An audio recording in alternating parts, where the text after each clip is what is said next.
I traveled through time from Alaska to Ukraine to try to understand what was happening, to set up the manufacturing for our wood-fired industrial kitchens, to bring you a little glimpse of the heart of Ukraine, and to provide some tangible way for us to help our human family on the other side of this little world.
There's been a missile attack today on the western Ukrainian city of Lviv, which until now has largely escaped unscathed since the Russian invasion began.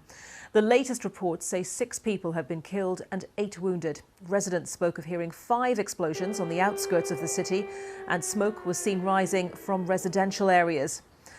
Overnight, there's been an apparent intensification of the Russian bombardment of Ukraine, with multiple targets across the country targeted by airstrikes.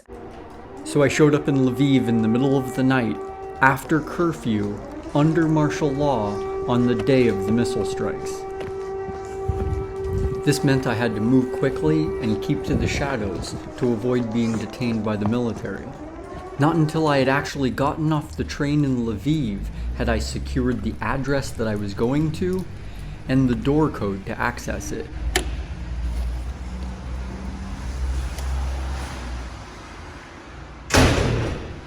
Walking down that hallway concluded my journey to reach Lviv, but it was going to be a challenge, a puzzle, a tall order to put together poles out of forests that are often illegal to access during martial law, recycled metal and the necessary manufacturing in a place where I don't speak any of the primary languages, and material and the sewing capacity in a place where industry has been conscripted by the government.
One of my Ukrainian friends found a lead on the internet of a steel yard out in the countryside that had a bunch of recycled metal.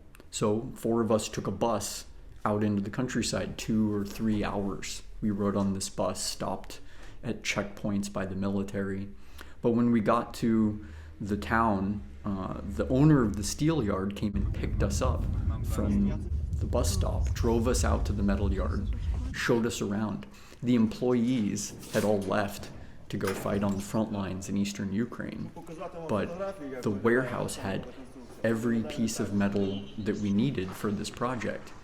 The hundreds of recycled steel pipes on site were all the exact length of the poles that we needed for the tent. The steel plate was the thickness of the plate that we needed to cut the larger pieces. So we were picked up from the steel yard by friends in the Carpathians and made our way out into the mountains. And we were going to look for poles, but I only had a general, vague idea of approximately what was going to happen and who was going to be there. I asked as many questions as I could, but even through translation, I kind of just had the intuition that I was moving in the right direction rather than any kind of firm details of what was about to happen. So I was excited to see the mountains the whole time. I was hoping that I'd have the opportunity to, but I was completely surprised by what I found there. Gotta be in the middle of it, but I can't help myself. No, I can't help myself. No, no, no. Gotta be in the rhythm of it. Maybe I'm looking for something I can't hear. Maybe I'm looking for something I can't hear. 'Cause maybe I'm looking for something I can't hear. Maybe I'm looking for something I can't hear.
I did not know until I arrived at this cabin in the Carpathians that it was a sanctuary for a dozen people who had fled the war in other parts of Ukraine. And I didn't fully realize that in traveling to the other side of the world to help with a humanitarian situation during a war, that I was going to get to live in a paradise. Не шукай, твоя вона, не даруй речей, даруй сина. Я в тобі не знаю, де пасти до душі. Чого ти знати повинна, на що це зовсім не схоже. Я немов маленька дитина, щось таке шити не може. Знаю навіть світ магії, мультиплатимо витиски. Всі вони круті, ну звісно, але так далеко звідси. Декілька простих акордів і мелодія лунає. Сподіваюсь, відчуваєш, що про тебе справді дбає. Риту не шукай, твоя луна, не даруй речей, даруй.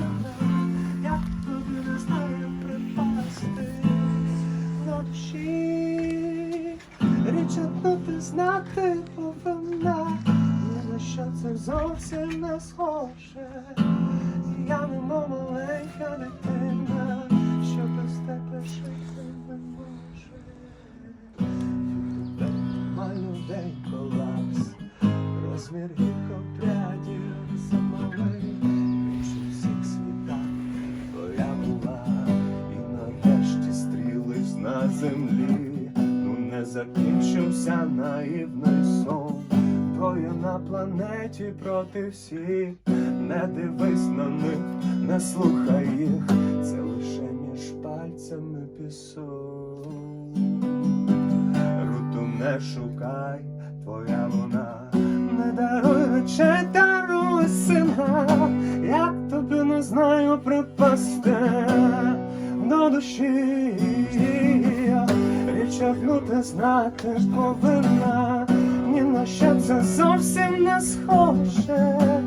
Я немов маленька дитина, що без тебе жити не може. Сообщение, ну, например, быть подписанным на каналы чьи-то, да, и чтобы Гренландия, серьезно, ну, на обычной карте открой в Гугле, там будет Гренландия такого же размера, как Африка, вот просто один в один. Первые 7 лет своей жизни я прожила на севере России, Петропавловск-Камчатске. So the first 7 years of her life she spent in Russia. Но так как мои родители с Одесской области, то мы переехали, когда я пошла в 1 класс школы, переехали в Одессу.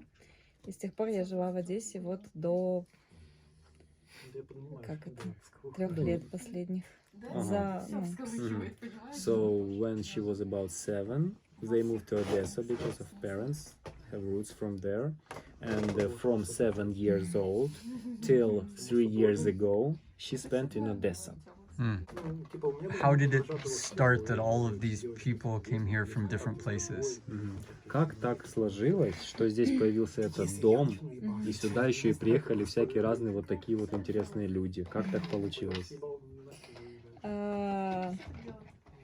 Ну, как так получилось? Это не случайность, It was not an accident. это большая работа. She put a lot of effort in this. It was not an accident, so she created it during 3 years, and she found this place by hitchhiking. She was just searching for this place, and she put a lot of effort of creating such community. And then how did it come to be this kind of sanctuary for people during the war? А как сложилось так, что это стало типа прибежищем для людей во время войны? Уже когда все началась война, место активно принимало волонтеров и принимало гостей, которые могли здесь отдохнуть и провести время, уикенд или там неделю, сколько угодно, пожить. И на тот момент уже несколько человек жило у нас постоянно. Это Аня, это Дима, которые по несколько месяцев уже у нас находились, работали. All the people who called her, who turned to her, she was open and she was like welcoming anyone who needed shelter. So even before that, several people already lived here. But when the war began, many people was searching where to live, and she welcomed everyone she could. But the next, she says, according to this tendency, people, the whole humanity will pay more attention to places like this, and like the tendency is that the whole humanity would like to live closer to nature. Чувствовали себя неловко? Потому что вот говорят, что мы там плохие, что типа, что в России плохие, и нам это говорят, и они как бы... Пытаются это сложить со своим внутренним, типа, восприятием. When she was like 20, сколько тебе? 22 мне. Like 22, when she communicated with Russian people, she said that Russian people, they kind of knew that Ukrainians feel and know some bad about them, that Ukrainian TV says something bad about Russian, and then they are been interested, like, and they feel awkward, like, what exactly going on in Ukraine? What does Ukraine feel about and think about us? And they've been interested and feel awkward because they felt like they think we are evil, but we are not actually evil, something like this. So people who conscious, they was nervous because something is going on. Let's say. Yeah. Is there a point at which you'd consider leaving Ukraine entirely? А были ли случаи, когда ты думала валить с Украины навсегда? Ни разу. Not any single time. Даже при наличии, опять же, американского гражданства я ни разу Though не she even has American citizenship. So no matter how bad, Гражданство. no matter how bad it were to get in the future, you would not leave. Типа, как бы херово тут ни было, ты не свалишь. Но у меня есть ответственность, это моя миссия, и я вижу, как это положительно влияет на людей. Если я могу помочь одному человеку, это уже достижение, а так как я вижу, что это положительно влияет на 10, на 20, на 30 человек, то почему бы не делать это большим и не помогать людям, поэтому... So she think about it as her responsibility. She feels that if she can help one person at least, it's already a big deal. And if she can help 10 people, so it's definitely a reason to stay here. Wow.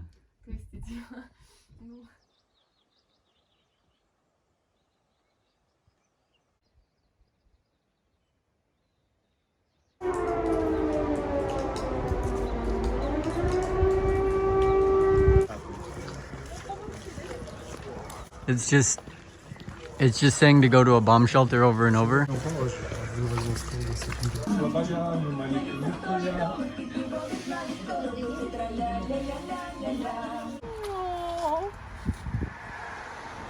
George is smelly kid. Oh, I'm so happy. The experience I had, it's impossible for me to capture that on video. Partially like a quantum particle, the observer changes the thing that they're observing just in the act of observing it. In this case, because of the camera, I can walk through some intimate or intense situation and experience it, but to pull out the camera and record a small child playing with a bicycle in the doorway of a train station with refugees all around, or a sleeping cat in a car carrier that's just traveled 1,000 miles by bus. Any of these things are destroyed by pulling out a camera and commodifying it on some level.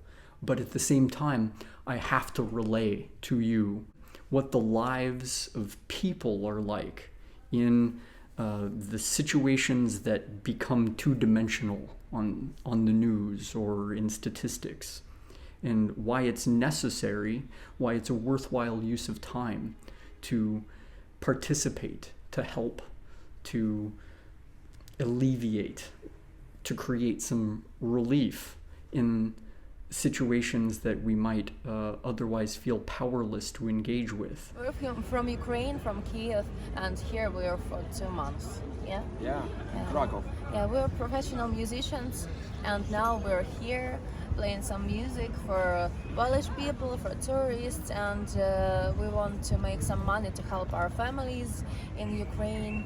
Only my mom is here with a dog, and we have 6 puppies. And my little brother, he's 18 years old, and other members of our families are there in Ukraine. Russian attack in Ukraine. Attack Ukraine. Ukrainian people, not soldier. Soldier too, but Ukrainian people is dead because Russian occupied different cities and They killed civilians. yeah, they killed It's true. civilians. It's really true. I know people who lived in European. It's Mariupol. yeah. We played in Mariupol last summer. We played in this really beautiful city. Some concerts. Yeah, with 2 our concerts band. we got. But now its city is There gone. is no city. It's gone. I hope that many people have warm relationships with their relatives in Russia, but I have a family in Russia too. It's the brother of my granny. And what is the situation? They do not understand what is going on in Ukraine. They said that it's not true that Mariupol is still Alive? yes, alive. People are It's alive. okay, yeah. It's okay. Soldiers do not kill nobody, Yeah. and it's okay. So Don't worry, it's my okay, yeah.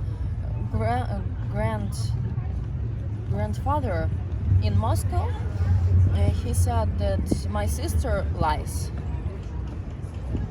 That we have some kind of Nazism. I do not really how to say it in English. Nazism, fascism. Yes, you have this word. Yeah. Yeah. Fascism. That all Ukrainians are fascists, if I can say it this way. Yeah.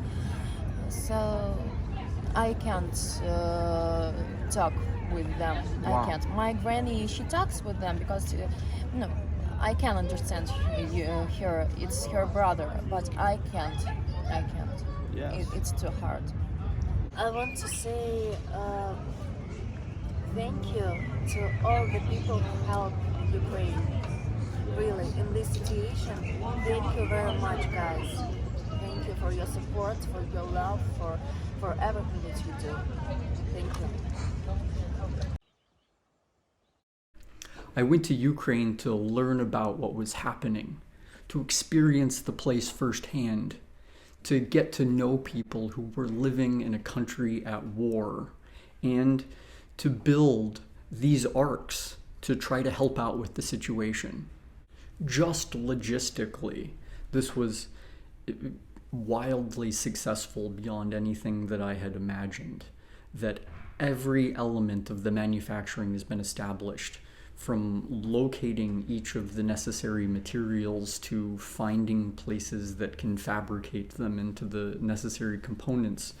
I met people who can translate, people who can make phone calls in different languages, people who can drive materials from one place to another, people who can weld and sew the tent cover. I met people from different locations in eastern Ukraine that can help facilitate the tent being set up in those places.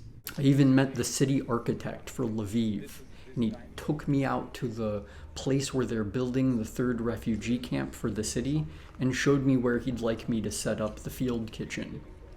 There's still a bureaucratic process to go through, and he has to run it by the mayor, so it's not for sure that we can set up there. But even to meet him and have that opportunity to communicate about the project in the last hours that I was in the country is an encouraging sign. One of the things that I'm still wrapping my head around and I haven't been able to express sufficiently in this video were the degree to which the Russian and Ukrainian cultures and languages and people are overlap. Everyone I met, even people that grew up in Western Ukraine, spoke Russian primarily. People over 35 or 40 grew up often in a Russian-controlled region that became Ukraine.